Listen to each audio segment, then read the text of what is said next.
are going to start with a new chapter which is called the digestive system.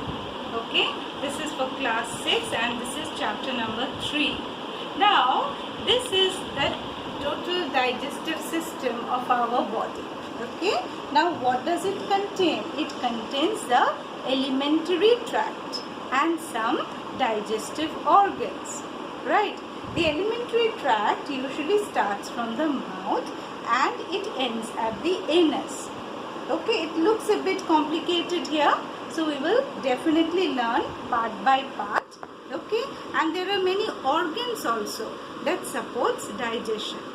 Okay, we will definitely study that, but before that we have to understand what digestion means. Now children, what we eat for breakfast, let us say I ate toast and butter toast and egg, right? Now that, does it contain nutrients? You have to think. Then you have to think the food therefore that I have eaten has certain nutrients. Or what are nutrients? They are nothing but some organic or inorganic chemical compounds that are very much required for my body, for my growth and repair.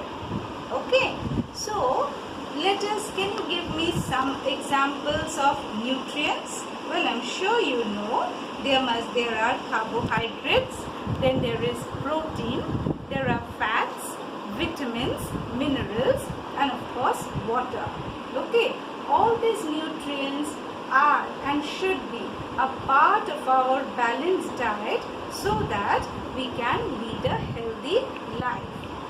So when I'm suppose having the butter toast, do I get the nutrient directly into my bloodstream? No, it is not that easy, right? So suppose in a bread, what does it contain? It contains starch. Starch contains carbohydrate, but in a very, very complex form which my body cannot digest at one go. So this food will be broken down into simpler form. So a complex food is broken down into simpler form which can be absorbed by our cell, and then it will help the mitochondria to produce energy, right? So food gives us energy. It's a very simple and easy fact, but it involves a number of steps. It involves this digestion. Okay, so digestion is the process of breaking down a food from the complex to the simpler form so that my body can absorb it to get energy from it. Alright, so we have done digestion, and this digestion starts from our very mouth. So the mouth is the beginning of our alimentary canal. Okay, now have you ever thought about how the mouth helps in digestion? We have the lips, we have the upper jaw and the lower jaw, which consist of teeth, okay, and also we have a tongue. Now let us first consider the lips. Okay, how does it help? It helps to close our mouth during eating so that the food doesn't come out, right? Of course it helps in speaking, but strictly for digestion the lips closes the opening of the mouth so that it can facilitate chewing of the food, right? Next comes the tongue. Let us first talk about tongue and then we will go to the teeth, right? Now what is tongue? Tongue, you can check it in your mirror. It is a muscular organ, right? A tongue is a muscular organ, and this muscular organ helps us in a number of ways. It helps us definitely to speak, right? Without tongue, just try, roll the tongue inside and now try to speak. Is it easy? Without tongue, it is impossible. Okay? So we need a tongue to speak. We also need the tongue to, how do you say? Now the tongue produces, actually there are certain enzymes, okay, that are stored in the tongue, and this helps to make the food into a bolus. That means the teeth, grind or break the food into small pieces. Then one salivary, from the salivary gland, enzymes pour in, right? And what happens? It becomes soft, and then I can swallow the food. So the tongue helps in swallowing the food. It also helps in maneuvering the food from one side to another, right? It can even clear your teeth. With the tongue, we can clean our teeth, right? So the tongue is multi-purpose organ. It helps to speak, it helps to swallow the food, it helps the food to make into a soft bolus, and definitely it has the taste buds. You get a sense of taste from it, right? Whether it is salty, whether it is sugary, whether it is bitter or hot, all the taste buds are there on the tongue, okay? These are the sense organs which helps us to get a sense of the taste of food. Otherwise, imagine you are eating a food and you do not even understand the taste of it. Will eating be fun? No. So, tongue plays a very vital role. Right? Now, next comes the jaws. The upper jaw. In an adult human being, the upper jaw consists of 16 teeth, and the lower jaw another 16. So a total of 32 teeth are ideally present in an adult person. But when you are a young one, that is, when you are 6 to 7 months, the teeth start growing. But those set of teeth are temporary, and they are called the milk teeth. Okay, that's the temporary set of teeth are total of 20 in numbers. Okay, so we can say milk teeth are 20 in numbers, whereas for adult human being, the total number of teeth is 32. That is 16 in the upper jaw and 16 in the lower jaw, right?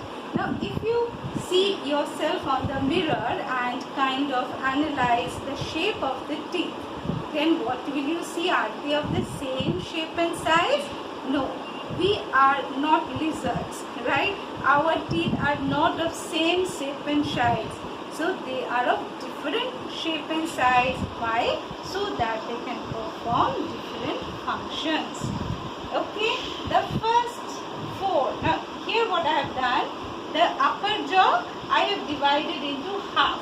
So this is one half of the upper jaw, one half of the upper jaw, or one half of the lower jaw also, it is the same. So let us see what kind of teeth are present here. Okay, now the first frontal teeth, the first frontal two teeth that are there. So here will be another two, right? So they are usually broad and sharp, right? They help in biting the food. They help in biting your pizza. So this is the incisors. Okay. The next over here, which is, see a kind pointed, which is pointed. If you bring the camera a little closer. Yes. So it is pointed, and these are called the canines. Okay. Now for the dogs, if you see, the canines are very sharp, right, and very visible or very, very prominent. Why? Because it helps them to tear the flesh. Same with every carnivorous animals. So the canines are here on the upper jaw. On one side, how many? Incisors, 2, canine 1. This is half of the upper jaw. Okay. Next, if you see, it is like a hill-like structure, and they are called the premolars, right? The premolars help to grind the food, right? So if you are taking rice, you need to grind the food and make it into smaller pieces. So these premolars are very much functional in grinding or chewing. The molars that are 3 in number, they are also serving the same function of grinding and chewing the food. They are slightly broader than this premolars. Now this, the last one, often you will see that it is missing perhaps in your set of teeth. Why? Because this is called the wisdom teeth. The wisdom teeth usually grows at the age of 18 or above, and it may not come at all. Okay, so it is the wisdom teeth that comes with adulthood, and this wisdom teeth is the last one, right? Is it clear, children? So if I take the half of one jaw, I have 2 incisors that help in biting, 1 canine that helps in cutting the flesh or tearing the flesh. Then there are 2 molars, or I can say 1 pair of premolars, which helps in grinding the food. And this one, the last 3, they are also called molars, and they help the same way, that is grinding and chewing the food. Okay, this wisdom teeth comes much later in life. Now, for the milk teeth, as I was saying, that usually comes at the age of 6 to 7 months baby, and it stays there, till maybe 7 to 8 years. After that, it starts falling. So they are 20 in number. So why they are less? Because they do not have this molars in them. Okay, they do not have the molars. So 1, 2, 3, 4, 5, and 5 on the other side. So 10 on the upper jaw, 10 on the lower jaw.